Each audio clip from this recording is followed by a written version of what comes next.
Hi there, and welcome to the Wisdom of Whitehawk, where the collective consciousness known to us as Whitehawk offers a bridge to find purpose and meaning in your life, to follow your path wherever it takes you, with loving guidance. Alan Herring channels Whitehawk, and Gail expands on the teachings. Enjoy this episode. But there is a knowing, so you're relaxed. Almost not a contentedness, but a relaxed, yet enthusiastic. Those two parts of the equation gives you the opportunity to tap into the knowing. You are knowing. And what a wonderful place to be, in that place of knowing. Knowing that things are working out, knowing that things are going to happen, good things are going to happen to you, knowing that everything is in perfect divine order. Whether that's relationships, work, jobs, people, opportunities, everything is flowing how it should. And in that knowing is clarity. There's a clarity of purpose, clarity of the be-all to end-all. The clarity, there's a clear-mindedness, there's a clear emotional thread through everything that is being done. It's opportunities that are coming up, and it's having that clear vision that everything is working out and being relaxed in that knowing. It's like sitting back in the chair and you are relaxed. There's no leaning forward to make things happen. There is relaxed. And in that relaxed, blissful state, in the knowing, then acting upon that inspired thought is a lot easier. There are no questions to be asked, and it's a lot easier to go with that emotional flow, go with that mental flow. Then of course, then physically you catch up to that. Often people would like to know when they're going to find their partner, the person of their dreams, their other half, so to speak. What would you say to that?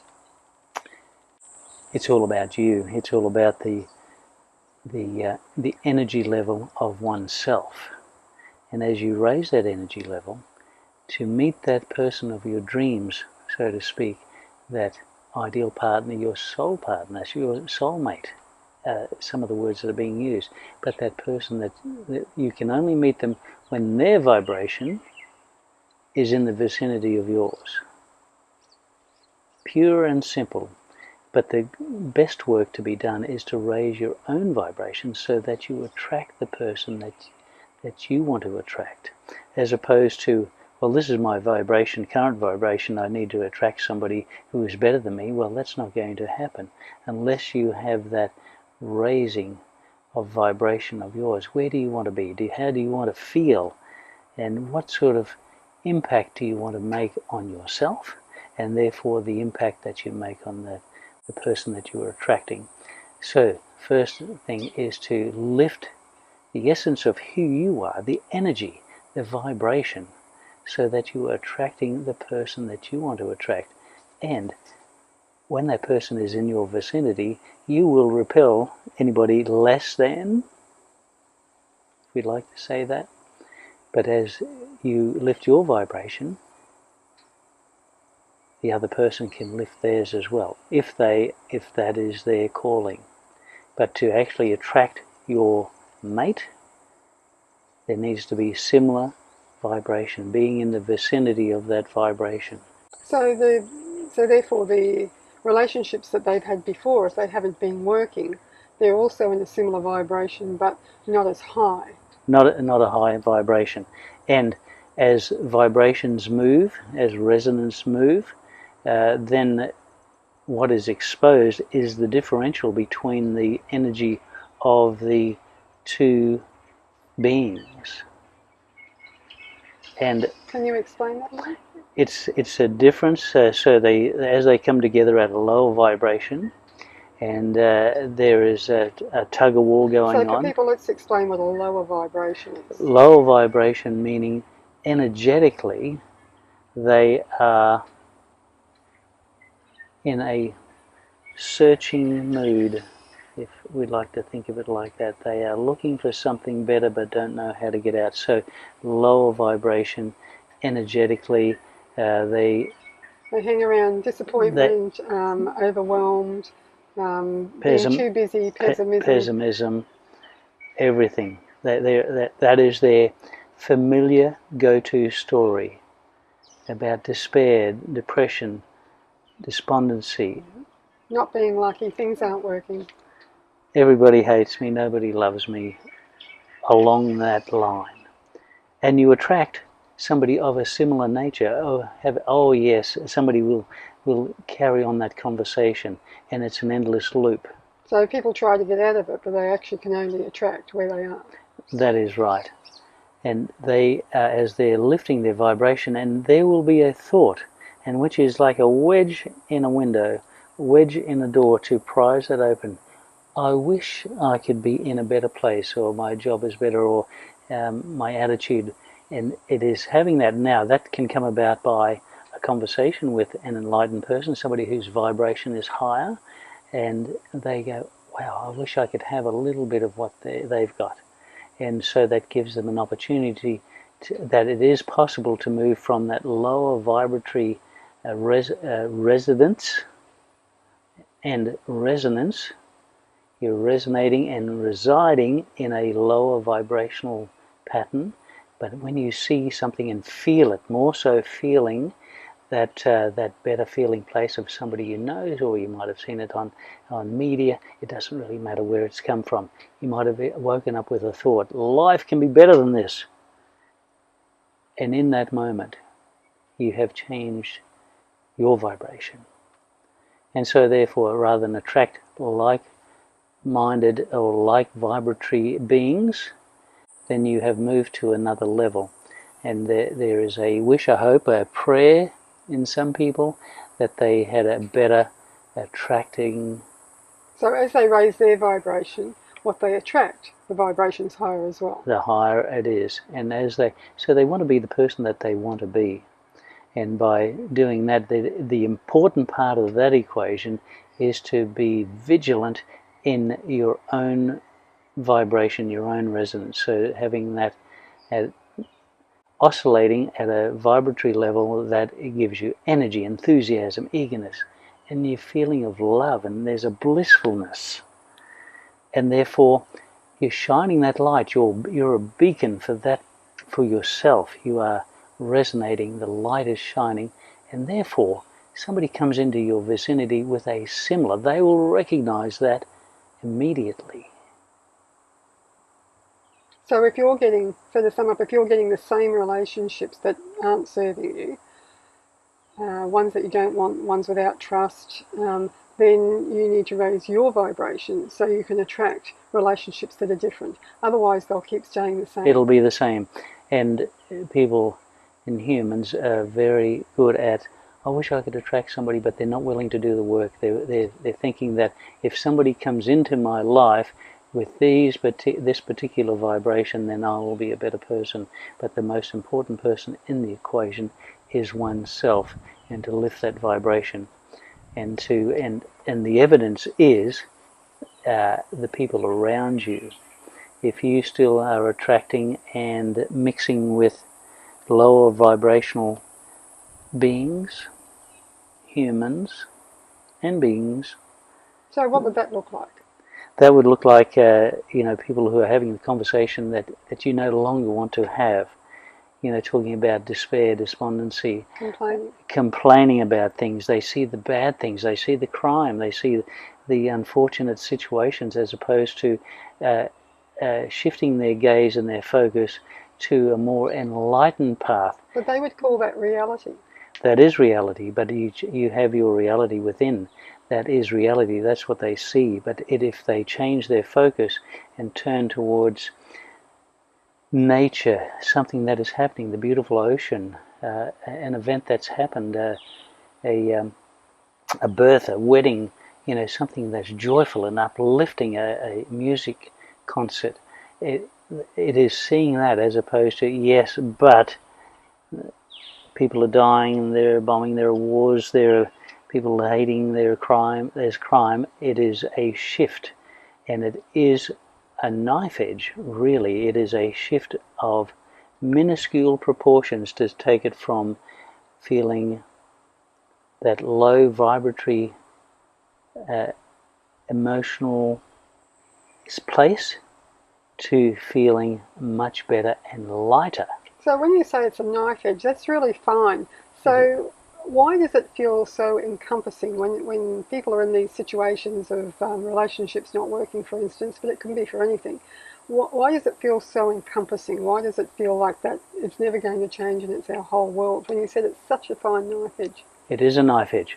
In saying that, it isn't easy to undo the familiar story. Sometimes it's generational. But why are we so bogged down in the story? Why don't we see it as a story or as a book that we can go to another book? Why can't we see it from that perspective rather than being so bogged down in it? And in that is the clue. And if they take that from a movie or a book or a wonderful enlightening conversation podcast, if they just buy into the fact that things can change, and it's this familiar story, it's the familiarity with the old story that becomes part of your genetic, dynamic, cultural DNA, and it's weighing up the balance between, is this better for me? And that is the equation of, is it better for me? Will I have more friends? Will I have less friends? Does it matter how many friends I have? In a lower vibratory situation, setting, you might have more friends. And they're just buying into, they're keeping you in that low vibratory loop. And that is familiar. And they're your friends. So what you're saying, I'm trying to find a scenario here, an analogy, but is it like creating your own movie and then immersing yourself in that movie, and then you've got to recognise that there's a way out of this movie? That's right. That it's just a movie? You are the star of your movie, you are the director of the movie. More so the director, and therefore you are the star. You're the director first, and then you are the star of your movie. And you need to buy into that story. That things, yes, those things have happened in the past, but this is a new movie. You are directing a new movie about you, and this is where you need to be uplifted by some of those elements. Whether you want to feel blissful, you want to feel love, you want to feel that hug of life, the fun, as opposed to the fear. When people live in and exist in a lower vibratory setting, there's a lot of fear, there's a lot of uncertainty, and that becomes their story. It becomes a familiar story. So tell another story, another movie, where you are the director. You direct the things that you want to see in that movie, and as the star of your movie, you put on the outfits. But unlike the Truman Show, we actually don't know that we're directing our own movie, do we? Exactly. But become the director of your movie. So we're not the director? We are the director, but most people will say we are puppets. We are pawns in the game of life. Okay. So that's a lower vibration. Lower vibration. Oh, somebody else is controlling me. The world is against me. There are conspiracy theories, and they're wonderful and great if you want to stay in that particular vibratory setting. But if you want to change that, become the director. Take control. And everybody talks about being the star in your movie. Yes, I can be the star, but more important, be the director. Have a direction. Have a guided direction. And then you're the star. So in relationships, what would that look like? Is it visualising then what type of relationship that you want? It is telling the story, doing away with the familiar story. This is how I've attracted people, and telling a different story. Write it down. So to direct a movie, you have to write it first. You have to write it down. You write the story. Step 1, step 2, this is the scene. Scene 1, scene 2. Outtake, intakes. And in that is a refinement of your story. And immersing yourself. Immersing yourself in the story. But more importantly, you might think, I want to have this in my story. And as you enter into that as the lead actor in your story, you think, oh, well, that doesn't feel as good as what I thought it was. And have the power and the strength and the conviction that you can change that. Cross out that scenario. Put in a new one. Refine it. And it's about refining. It's refining, tweaking, and it's forever tweaking. So do you do that before you live the story, or when you're living it? When you're living it. Sometimes you don't understand that the impact of a new story, you don't know the impact that it will have on you, whether it's you're going to feel great and wonderful, or it's going to be, it's not as good as what I thought. And but have the power and understanding, rather than think, well, that's the story, and therefore I've got to stick with it. You can change that story as the director in your movie. As the director, you can change that. Let's change that scene and make it something. And it's as you're living it. Some people will write it down and say, this is the story I want, but sometimes it is about the living of that. But first of all, you need to be in that space to actually write the story that is in that, and you need to be in that better feeling space as you write that story, as you live that story. So what about the person, what if we meet a person in a high vibrational state, but they have a different story to us? In what way?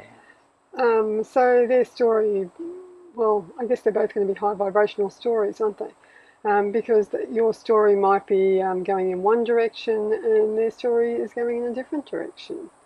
Yes. Everybody has a different story. You don't have to take their path to be the right path for you. You can take elements from their story and piggyback your story. Okay, and that's what makes it mesh together. That's what brings it together, and like-minded vibration. So the story in itself, in and of itself, is just a story, but it is the emotion, it is the importance that you place on that particular story. Other people who are high vibrationally individuals and humans. How do you know those people? What do they look like? They have a posture, not a physical posture, but an energetic posture that is vibrating at a level that it makes you take notice. You may not want that story that they're living, but you have an understanding that somebody is living their best story for them. And there may be elements in their story that you want to piggyback on. But it's the vibration as opposed to the story in and of itself, like we said. It is just a story. It is a mind map. What would a high vibrational person look like? How would they walk? How would they talk? It is all about posture. They would hold their head high. They would speak with conviction and understanding of their position. And it doesn't matter what the opinions of others, but their position. They will hold that there. And here's the thing with high vibrational beings. Not only do they have a conviction, but they have an understanding that other people are living their life, and they are good vibrational listeners. They will be able to pick up the vibration, as opposed to the story, of somebody else in that vibrational vicinity. And therefore there will be a connection. Different story, same vibration. And there will be some sort of connection. And in that is faith, hope, understanding, guidance, that things can work out for you because they've worked out for somebody else. Not the same story, but the same vibration. And you want part of that. You want to taste, you want to savor, you want to be part of that vibration. and with your own story. When you have your vibration and your ideal story, ultimate human, and you're able to give back and share. And this is where a high vibrational being may not be the same story, but they will share their vibrational story. And that will with others? Resonate, yes, and it'll resonate with others. And it'll be uplifting. And it'll feel good. And so then that opens the doorway. That'll open the doorway so the light of your story enters. I can't be like them, but hey, look, I like that vibration that they've got, so let's have a story. And again, as a director of your story, you're writing your story or imagining your story, you're feeling that story, and you're conveying that to the lead actor, which is you, the lead person, and writing that story, living that story, being part of that story, being the story. And if it needs a change, if it needs a tweak to be something better, bigger, better, and more loving, so and more fun. Once we've found that high vibrational partner, because we've raised our vibration, is it happily ever after then? It can be, but here's the thing. It's about, once you have the story, it's about forever being vigilant on having your vibration high. So it may be changing the story a little bit. Lifting your vibration, oh, that story doesn't fit in with that vibration, and it's having this strength and power to change that. So it can be forever, but forever is about forever changing, tweaking, having an understanding as vibrations move and shift. So that your story is organic. It's ever evolving. Life is organic, as opposed to this is one script that you need to follow. Life is about the malleability, the pliability of the script, and it's about tweaking and lifting and doing something different. And it's only in small amounts. There's nothing major in this because it's a knife edge. It's only a 1%, if you like to think of it like that. It's turning the dial so that you get a clearer picture, so that you get a clearer, more vibrationally clear resonance, so that you're in tune with the universe. And you can feel that as you feel lighter. And you can feel the people around you. And having an understanding that, well, not too many people around me. In that is a good thing, because then you're not attracting, on one side of the coin, the lower vibrational existence of some beings. But the most important part of the story, of the script, is your vibration, holding that in a level so that no matter what, people that come in and out of your life are of a similar vibration. So to sum it up, I guess if people are wanting that loving, beautiful, harmonious, trusting relationship that they're after, they need to raise their vibration to be there in that space so that they can attract somebody else the same. Because you can only attract from where you are. No truer words have been spoken. It is about being in that vibration. It's about being there. It's not doing or having. It's about the beingness of who you are, the beingness which is the center of your universe. It is raising that vibration. That is the most important thing to attract anything of a similar vibration, whether it's relationships, jobs, haircut, motorbike. It doesn't really matter what it is, to have that come into your life, and it's a vibratory match. It's about where you are, about the light that is emanating, so that it attracts like-minded vibratory beings. So we seem to put a lot more emphasis on doing rather than being. Being. You're talking about vibrational being. Yes, So humans do that. So how can we emphasise the importance for people? Imagine the peacefulness as you're just sitting there watching the ocean come in and out. Now the being or the doing seems to be sitting at the beach in the sand. You had to go there, and